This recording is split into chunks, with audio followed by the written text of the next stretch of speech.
మయన్మార్లో గత నెల 28న సంభవించిన తీవ్ర భూకంపం కారణంగా 3600 మందికి పైగా మరణించగా, శిథిలాల్లో చిక్కుకున్న వారిని భద్రతా బృందాలు వెలికితీయడానికి తీవ్రంగా కృషి చేస్తున్నాయి. ముఖ్యంగా మాండలే, నేపిడాలో రెస్క్యూ సిబ్బంది ముమ్మరంగా శోధిస్తున్నారు.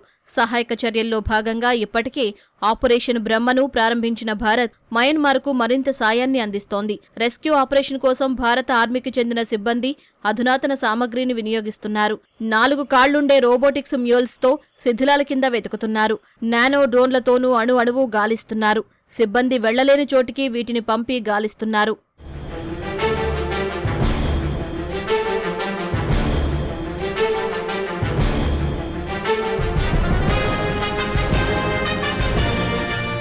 ఆపరేషన్ బ్రహ్మలో భాగంగా భారత్ ఇప్పటికే 31 టన్నుల సామగ్రితో కూడిన C-17 గ్లోబ్ మాస్టర్ విమానాన్ని మయన్మార్కు పంపింది. మాండలేలో తాత్కాలికంగా ఏర్పాటు చేసిన భారత ఆర్మీ ఆసుపత్రికి అవసరమైన సామగ్రిని కూడా సరఫరా చేసింది.